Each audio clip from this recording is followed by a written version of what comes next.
Sir, ಈಗ CM ಸಿದ್ದರಾಮಯ್ಯನವರ ಮೇಲೆ ಮೂಢ ಹಗರಣ ವಿಚಾರಕ್ಕೆ ಎಫ್ಐಆರ್ ಆಗಿದೆ ಸರ್. ನಿನ್ನೆ ತಾವು ಹಿಂದೆ ಹೇಳಿದ್ರೆ ಸೈಟ್ ವಾಪಸ್ ಕೊಟ್ಟು ತನಿಖೆ ನೀವು ಎದುರಿಸಿ ಏನಾಗುತ್ತೆ. ಬಿಜೆಪಿ ನಾಯಕರೇ ರಾಜೀನಾಮೆ ಕೇಳ್ತಿದ್ದಾರೆ. ಬಟ್ ರಾಜೀನಾಮೆ ನಾನು ಯಾಕೆ ಕೊಡಬೇಕು? ಬಿಜೆಪಿ ನಾಯಕರು ಕೂಡ ಬೇಲ್ ಮೇಲೆ ಇದ್ದಾರೆ. ಈಗ ನಿರ್ಮಲಾ ಸೀತಾರಾಮನ್ ಮತ್ತೆ ವಿಜೇಂದ್ರ ಅವರ ಮೇಲೆ ಕೂಡ ಎಫ್ಐಆರ್ ಆಗಿದೆ. ನಿರ್ಮಲಾ ಸೀತಾರಾಮನ್ ಅವರು ಕೂಡ ರಾಜೀನಾಮೆ ಕೊಡ್ತಾರೆ ಅನ್ನುವಂಥ ಮಾತುಗಳಾಗ್ತಿದೆ. ನೋಡಿ, ಮೂಢ ಪ್ರಕರಣಕ್ಕೆ ಸೀಮಿತವಾಗಿ ಸಿದ್ದರಾಮಯ್ಯ ಸಾಹೇಬ್ರಿಗೆ ಹಿಂದೆನೂ ಕೂಡ ಹೇಳಿದ್ದೆ. ನಾನು ಭಾಳ ಕಾಳಜಿಯಿಂದಲೇ ಹೇಳಿದ್ದೆ. 14 ಸೈಟನ್ನು ಕೊಟ್ಬಿಡಿ ಸಾರ್ ಅಂತಲೇ ಹೇಳಿದೆ. 14 ಸೈಟ್ ಕೊಡೋದ್ರ ಬದಲು ಅದಕ್ಕೆ 62 ಕೋಟಿ ಆಗುತ್ತೆ, 62 ಕೋಟಿ ದುಡ್ಡು ಕೊಡಿ ಅಂತ ಕೇಳಿದ್ರು. ಸಿದ್ದರಾಮಯ್ಯನವ್ರ ಬಗ್ಗೆ ಅವರ ಈ 45 ವರ್ಷಗಳ ರಾಜಕೀಯ ಜೀವನದಲ್ಲಿ ಅವ್ರನ್ನ ಒಂದು ಅಲ್ಪಸಂಖ್ಯಾತರನ್ನ ಓಲೈಸ್ತಾರೆ ಅಂತ ನಾವು ಟೀಕೆ ಮಾಡ್ತಾಯಿದ್ದು.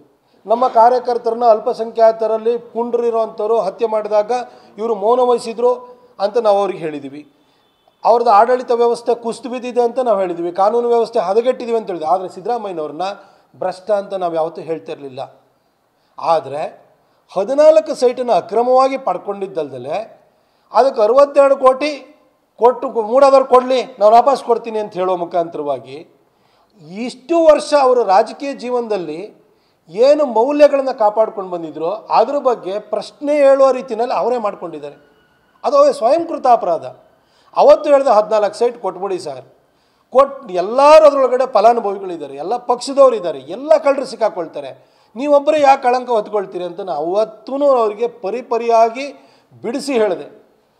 ಯಾರೊಬ್ಬರು ಮುಖ್ಯಮಂತ್ರಿ ಆಗಲಿ ಯಾರೋ ಗುರುತರ ಸ್ಥಾನದಲ್ಲಿ ಸರ್ ಒಳ್ಳೆ ಅಡ್ವೈಸರ್ಸ್ನ ಇಟ್ಕೊಳ್ಬೇಕು.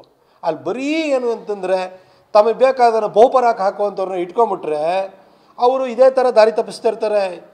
ನೀವು ಇವತ್ತು ನಿಮ್ಮ ಮೇಲೆ ಆರೋಪ ಬಂದಿದೆ, ನೀವು ರಾಜ್ಯದ ದೊರೆ, ನೀವು ಈ ಆರೋಪಗಳಿಗೆ ನೀವು ಉತ್ತರವನ್ನು ಕೊಡಬೇಕು.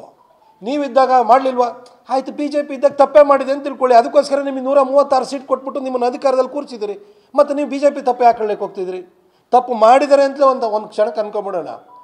ಅಲ್ಲಿ ಆ ಸಂದರ್ಭದಲ್ಲಿ ಬೇರೆ ಬೇರೆ ರೀತಿ ನಡೆದಿದೆ ಅಂತಲೇ ಅನ್ಕೊಂಬಿಡೋಣ. ಆ ಕಾರಣಕ್ಕೋಸ್ಕರನೇ ಅಲ್ವಾ ನಿಮಗೆ 136 ಸೀಟ್ ಕೊಟ್ಟಿದ್ದು. ಮತ್ತು ನೀವು ಬಂದಾದ್ಮೇಲೆ ಯಾಕೆ ಅದೇ ಕೆಲಸವನ್ನು ಮಾಡ್ತಾಯಿದ್ದೀರಿ? ನೀವು ಯಾಕೆ ಮತ್ತೆ ಬಿ ಜೆ ಪಿಯವ್ರು ಹಿಂಗೆ ಮಾಡಿದ್ರು ಅಂತ ಹೇಳಲಿಕ್ಕೆ ಹೋಗ್ತಾಯಿದ್ದೀರಿ? ಆ ಸಂದರ್ಭದಲ್ಲಿ ಎಡವಟ್ಟುಗಳಾಗಿದ್ದಾವೆ ಅನ್ನೋ ಕಾರಣಕ್ಕೋಸ್ಕರ ನೀವು ಒಳ್ಳೆ ಆಡಳಿತವನ್ನು ಕೊಡ್ತೀರಿ ಅನ್ನೋ ಕಾರಣಕ್ಕೋಸ್ಕರವಾಗಿ ನಿಮಗೆ ಅಧಿಕಾರ ಕೊಟ್ಟಿದ್ದಾರೆ. ಅಧಿಕಾರ ಕೊಟ್ಟಿದ ಮೇಲೆ ಹಿಂದೆ ತೋರಿಸೋದಾದರೆ ನಿಮ್ಮ ನಂತರ ನಾವು ಅಧಿಕಾರಕ್ಕೆ ಬರ್ತೀವಿ. ಅವು ಕಾಂಗ್ರೆಸ್ನವ್ರು ನೀವೇನು ಮಾಡಿದ್ರಿ ಅಂತ ಬರೀ ಪರಸ್ಪರ ಆರೋಪ ದೋಷಾರೋಪದಲ್ಲಿ ಅಥವಾ ನಾವು ಆರೋಪ ಪ್ರತ್ಯಾರೋಪದಲ್ಲೇ ಕಾಲ ಕಳೆಯೋಣ. ದಯವಿಟ್ಟು ಹೇಮಂತ್ ಸೊರೇನು, ಅರವಿಂದ್ ಕೇಜ್ರಿವಾಲ್ ಅಂತಹ ಮಾದರಿಯನ್ನು ಅನುಸರಿಸಬೇಡಿ. ನಿಮಗೆ ನಾನು ಅವತ್ತೇ ಹೇಳಿದೆ, ಮೌಲ್ಯಯುತ ರಾಜಕಾರಣದ ಒಂದಷ್ಟು ಹಿನ್ನೆಲೆ ನಿಮಗಿದೆ ಸಿದ್ದರಾಮಯ್ಯ ಸಾಹೇಬ್ರೆ. ನೀವು ದಯವಿಟ್ಟು ನೀವೇನು ಮಾಡಿದ್ರಿ, ನೀವು ತಪ್ಪು ಮಾಡಿಲ್ವಾ, ನೀವು ಅದು ತಿಂದಿಲ್ವಾ, ಇದನ್ನು ಹೇಳಕ್ಕೆ ಹೋಗಬೇಡಿ.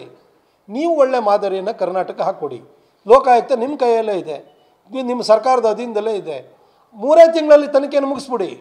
ತಪ್ಪಿತಸ್ಥರಲ್ಲ ಅಂತಂದರೆ ವಾಪಸ್ ಚೇರಿಗೆ ಬನ್ನಿ. ನಾವೇ ನಿಮಗೆ ಚಪ್ಪಾಳೆ ತೊಟ್ಟು ಇಲ್ಲ ದೋಷಮುಕ್ತರಾಗಿ ಬಂದಿದ್ದಾರೆ ಅಂತ ಹೇಳ್ಬಿಟ್ಟು ಸ್ವಾಗತ ಮಾಡ್ತೀವಿ.